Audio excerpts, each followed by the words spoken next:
Bonjour à tous, alors je viens vous parler des énergies de la pleine lune. Pleine lune de ce 28 août 2026 à 6h18 du matin, qui se fait dans l'axe Vierge-Poisson. Le soleil est en Vierge, la lune est en Poisson. Et elle s'accompagne d'une éclipse lunaire, qui fait suite à l'éclipse solaire il y a 15 jours. Donc le travail continue. Alors, un mot sur, si on pouvait résumer les énergies de cette pleine lune éclipse en une phrase, pour moi ce serait quand là où les vérités remontent, c'est une période d'inconfort. En effet, je pense que beaucoup d'entre vous vivent cela, une période de grand inconfort, une période de lever les voiles, de sortie des illusions. D'ailleurs, on a un beau travail durant cette pleine lune d'Uranus. La planète Uranus, c'est la planète qu'on relie au Verseau. Donc, quel est son effet? Son effet, c'est l'ouverture de conscience. Une ouverture de conscience qui vient à la manière uranienne, c'est brusque, c'est comme un coup de tonnerre, comme un coup d'électricité. Il peut y avoir des gros chocs. Surtout qu'elle elle a un effet sur nous, mais on voit qu'elle est en carré à la Lune et au Soleil, donc il y a des effets de tension qui sont là. En gros, il y a beaucoup de choses pour lesquelles avant on faisait ça. Eh bien, aujourd'hui, on nous retire le masque. Là, on n'y échappe plus, vraiment, c'est qu'on soit prêt ou non, ça arrive, patatras. Et alors, voilà, si on n'est pas prêt, ça peut nous secouer très très fortement, même physiquement, hein. On peut avoir des malaises, euh, des hausses de tension, des effets dans le corps assez foudroyants. Ça, c'est une possibilité. Tout dépend de notre capacité à voir et notre envie de voir les choses sans se voiler la face. On parle beaucoup en effet de lever d'illusions. C'est l'occasion en temps d'éclipse lunaire, donc symboliquement l'éclipse lunaire vient masquer l'accès à notre sensibilité d'âme, à notre inconscient. Donc, on se sentira parfois un peu dans le flou, un peu perdu actuellement, malgré ces levées des voiles, ces illusions qui tombent. Il y a cependant voilà, tout un pan de réalité qui se montre à nous et voilà, faut savoir se repositionner. C'est toute une problématique, hein. Surtout quand nos relations viennent nous montrer des choses, hein. Je vois que dans cette pleine lune, il y a une notion d'aspect relationnel.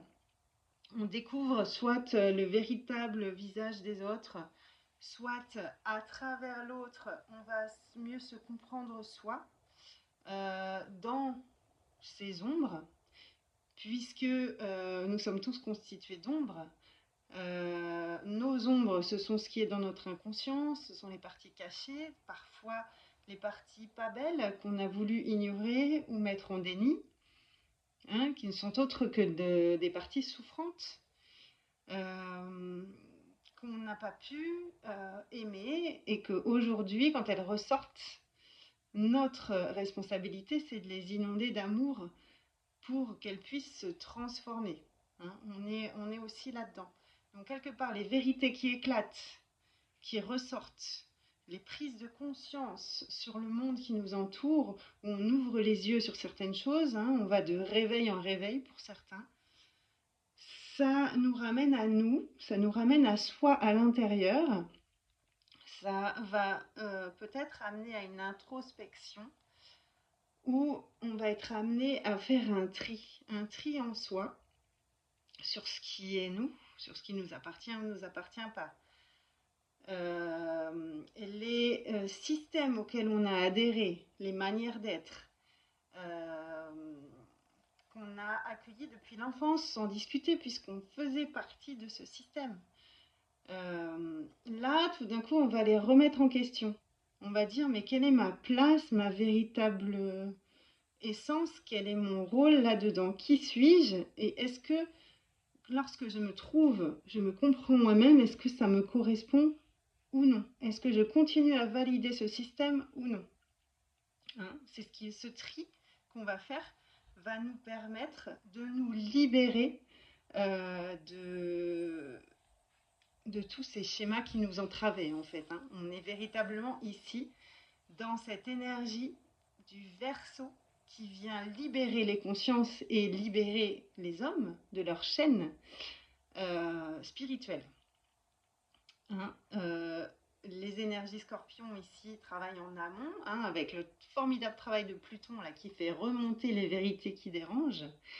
Ces vérités qui dérangent vont être éclairées, illuminées par Uranus qui vient nous secouer et nous dire « Réveille-toi, il est temps que tu te libères de tout cela ». Alors je pense notamment, pour donner un exemple parce que c'est très actuel, la sortie du patriarcat que notre humanité vit en ce moment. Il y a de plus en plus de prise de conscience, de positionnement par rapport à des comportements qu'avant on validait et qu'on ne peut plus valider. Que ce soit dans la violence faite aux femmes ou aux enfants, ou même la capacité, par exemple, d'une femme à se positionner et à s'affirmer dans la vie. Parce que depuis petite, elle a été conditionnée à dire « tu es là pour faire plaisir, tu es là pour t'effacer ». Alors voilà, quand durant toute une vie, pendant 30-40 ans, on n'a pas appris à se mettre en avant, à faire les choses pour soi, mais pour servir les autres, a fortiori les hommes, mais pas seulement, on est bien embêté à se dire, à se découvrir ce nouveau moi et comment trouver la confiance pour ramener tout ça à la vie, remettre de la vie là-dedans. Mais bien sûr, ce n'est qu'un exemple, c'était l'exemple de la libération des énergies patriarcales, parce qu'il y a aussi beaucoup d'artistes qui font remonter tout ça. Moi, je sais que j'écoute, mais ça, ce sont donc mes goûts, chacun les siens.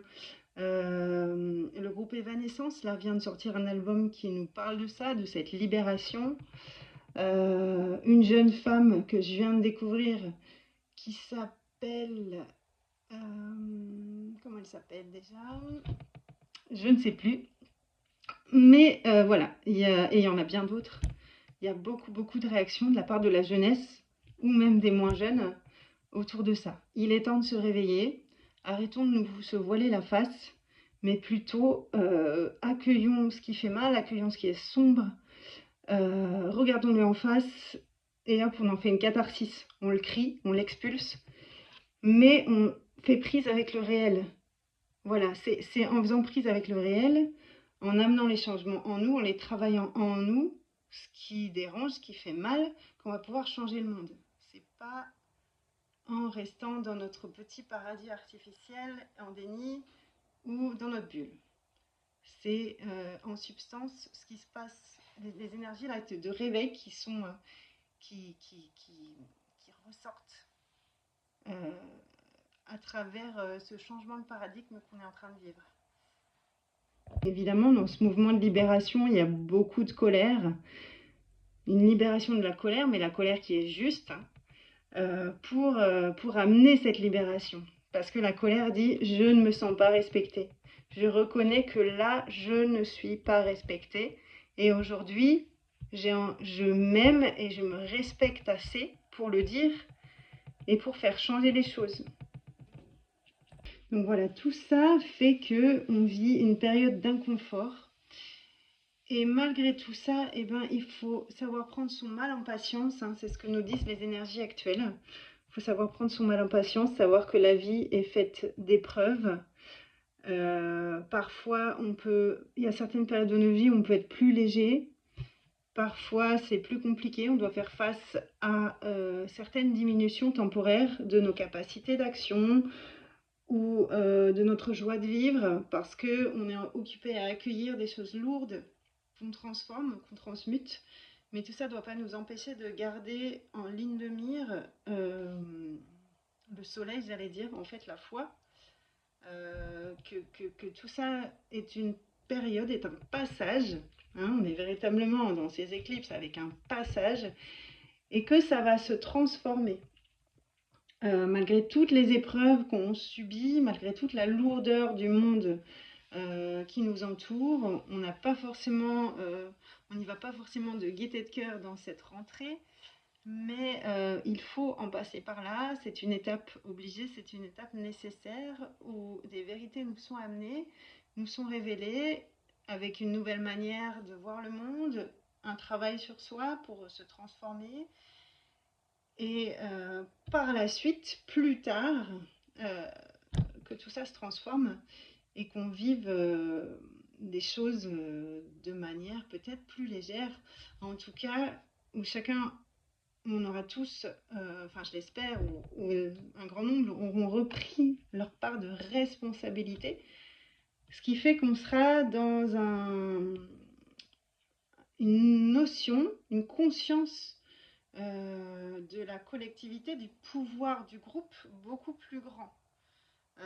Tout seul, on n'est rien, et ce n'est qu'avec les autres qu'on forme un tout. Et ce tout peut être beaucoup plus productif, j'aime pas utiliser le mot productif, mais fort, utile, ensemble, que tout seul, dans ses propres afflictions, dans ses propres problèmes, hein, notre mental ego qui nous rabâche les mêmes choses, qui nous font tourner dans les mêmes systèmes. On est amené à se libérer de ça et se souvenir que nous sommes tous des êtres sensibles et que si on ouvre la coquille pour faire un peu plus attention aux uns et aux autres, alors notre monde s'en trouvera amélioré. Même si, bien sûr, c'est la réflexion que je me faisais aujourd'hui dans le monde actuel où il y a tellement de violence, tellement de gens qui mentent, d'abus, etc. Comment faire confiance, comment avoir la foi de s'ouvrir c'est une vraie question. Et moi, je pense que dans un premier temps, actuellement, bien sûr, il faut faire attention. On ne peut pas être insouciant. Mais il est important de se créer son sanctuaire, non pas une grotte où on vient se réfugier, mais cet endroit qu'on pourrait appeler la maison, où on va se sentir bien avec notre réseau de proches et vraiment être solidaires, se soutenir les uns les autres. Hein. Ça va nous aider, ça va être crucial pour traverser cette période où on aura des moments de déconvenus, des moments où on n'aura plus envie. Mais il faut pouvoir être là pour se soutenir les uns les autres. Ça, c'est vraiment, vraiment important. Voilà. Et ben, vers quoi ça nous amène cette période-là que nous traversons? Et ben, une libération. Hein. Tout ce chemin ardu là qu'on mène, ces difficultés avec lesquelles on doit être patient, garder la foi et continuer à avancer, même si on a difficile à le faire, même si c'est pas évident, va nous permettre de libérer des grands pans de notre vie et aller retrouver une force de fond, hein, qui parfois eh bien, a été dissociée de nous, hein, par rapport aux difficultés qu'on avait déjà vécues dans le passé et aux traits qu'on avait tirés, aux murs qu'on avait érigés entre ces différentes parties de nous. Là, on a ces retrouvailles en soi, cette unification, hein, qui correspond aussi à cette levée de conscience, à cette montée de conscience, qui va nous aider à la fois être beaucoup mieux incarnés, et en même temps dans une conscience spirituelle plus haute, plus large, un plus large spectre. Voilà, c'est ça qui me vient pour ces énergies actuelles. C'est pas peu, c'est pas peu dire. Et voilà, bah je vous souhaite de belles énergies de pleine lune et d'éclipse lunaire. Et je vous dis à bientôt.